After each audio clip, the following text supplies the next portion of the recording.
Hello, Pisces. Thank you very much for tuning into this week's read. For the main part of the read, I'm using Tarot Grand Lux. I'm probably saying that wrong, but you can see how it's spelled if you need to. By Ciro Marchetti, which I might be saying that wrong too. Is there a website for Ciro? I thought there was. usgames.com. If I can hold it steady enough. All right, so if you're looking for the information, there you go. I think he's a current, I think these are newer decks. 2019, so that's not that old. A couple years. The Supportive Oracle Cards, Energy Oracle Cards by Sandra Ann Taylor. There is a website. It's hayhouse.com, if I can find it real quick. Here's a bunch of websites for Hay House. So if you want to see any of that stuff. I thought Sandra had her own, but I don't see it there. There's also a Hay House radio on the back here. If I can get the glare off of it, hayhouseradio.com. This is from 2013, so I don't know if that's still active, but if you feel the need or you'd like to check it out, enjoy. Enjoy. Okay, what do we have for Pisces?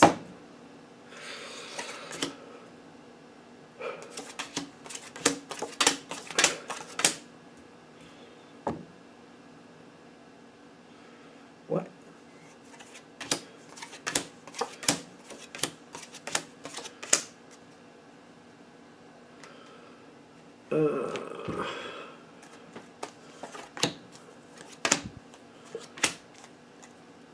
Okay. The thing with Pisces, and I'm saying this as a Pisces, we can become over empathic. I think somebody else is going to go through something. Something changes really quickly. And you're going to have to let it go. Ooh, one card came out upside down. What is it? It is the Eight of Wands.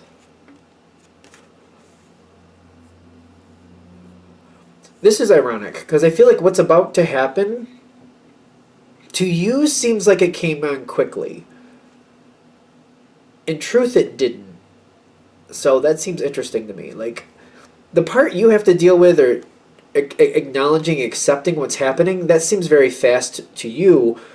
But the underlying energy of what's really going on here is not going very fast. So it's interesting that this is upside down to me because I feel like there's a double meaning. To you, it might seem like everything's changing like this and going really fast. But the situation itself is not really moving forward really, really fast, which is really interesting to me. I'm also getting the strategy card here in the environment with the Tower and the Hanged Man. So when the change does happen, to you it may seem like it's been stuck for the longest time. But what I'm getting is like whoever else is dealing with it, they've been working on it for quite a while. And it's like to you it just kind of jolts free and moves forward. To other people or whoever this person is, this has been coming for a while. They've been working on this for a while. You just may not have realized exactly what they were doing. I feel like you were looking at this like it was just stuck and things weren't changing.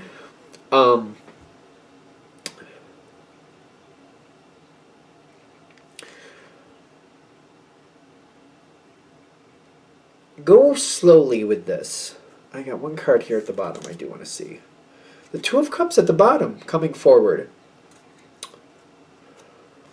This is definitely, I feel like you're on good terms. I think you're going to stay on good terms with this person. I do. A lot of this is about perception. Like, life is about perception. A lot more than we realize, I think. I don't know what to do with this, is what I'm feeling on your side. Like, I don't know what to do. I want to hold together. I want to help. You definitely care. You want to help whoever this is. I think that's the trick. I think that's what this whole reading is about. There's nothing for you to do. In trying to insert yourself in somewhere, like, I don't know how to explain this. Like, especially since I'm a Pisces, I understand, like, I don't want to just leave somebody hanging. I don't want to make them feel like they're just out there all by themselves. But at the same time, it's kind of like there's that strategy card makes me feel like there's so much they're not telling you. You're not given you're not at the point where you can actually help effectively, not yet. So it's kind of like hold back, don't hold strong to anything, because this is your challenge card, the Nine of Wands, which talks about, to me, the Nine of Wands is like holding your ground and holding that spot and not backing down. This is not the time for that, which is weird, because it's going to feel like to you, like, well, I don't want them to think they're out there on their own, so I'm going to hold strong for them and let them know I'm here.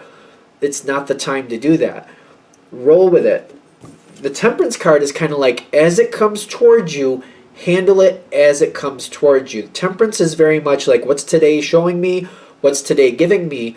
Being very patient with it and seeing, like, how is this coming together? What is coming together? You don't have all the pieces, so as the pieces come into focus and you get them handed to you, you get to start putting together the puzzle. It's kind of like having a part of the border thinking, oh, I think I know what this is. This is a field or whatever you think it is.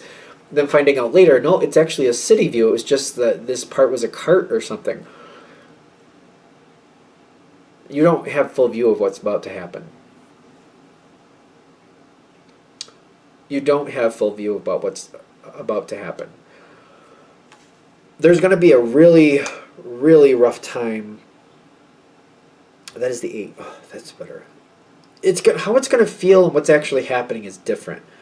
The person you're connected to, they're going to hit the 3 of Swords. Not in relation to you, but there's something they have to deal with. It makes me feel like, sometimes we do stuff and time passes and we realize that wasn't right, and then we have to go back and fix something, and it's really difficult, and maybe the people we're fixing it with aren't really the nicest about that. The person you're looking at made a mistake, and they're trying to own up to it, and it's really rough. I think that's the biggest thing I'm getting. Like, they did something that wasn't the best. Now they're trying to own up to it, but the energy they're owning it up to is just not very nice to them. And this is hard for you. Now, that's going to happen to them. It's interesting, because when I first saw this 8 of Swords, I thought it was the 10 of Swords, and I was like, what? Like, why?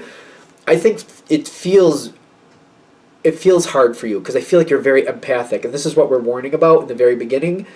We can over-empathize. Pisces can over-empathize with people. You don't have to own that. You feeling bad while somebody else is going through this does not make it easier, does not make it better. It's not helping anybody, least of all you.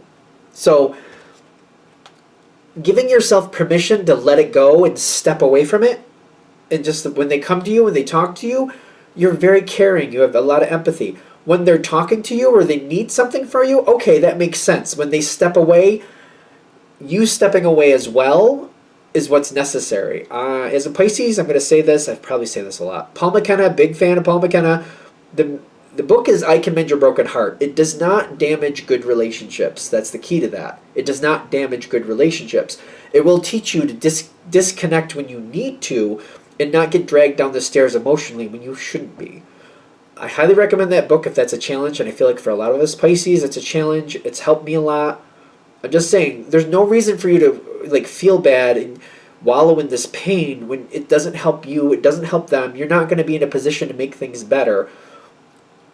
You care. Like, you don't have, it doesn't prove you care any more or any less if you let go. Because when you let go, it's the best thing to do. You live your life, you do the best with your life. When you're there and they need you, you will have all the empathy you need in the world. You torturing yourself unnecessarily does not make your life or their life better or anybody else's. I'm saying this as a Pisces because I've done this.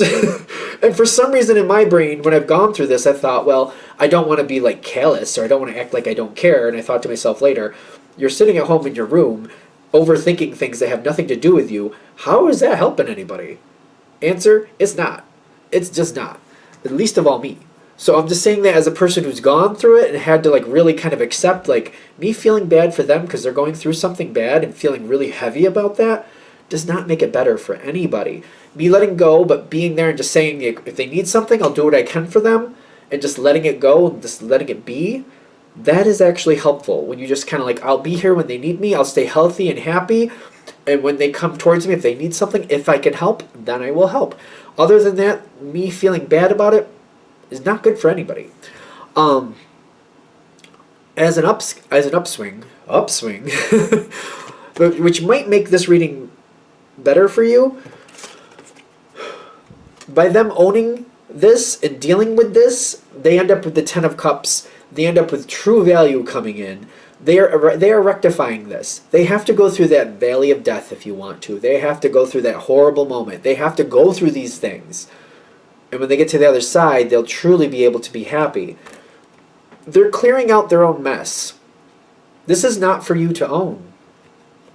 It's not. It's for them to own. By them owning it and clearing it out and dealing with it on their own, because they're going to have to, they will get to this other side and true value will come forward and it'll be a lot happier.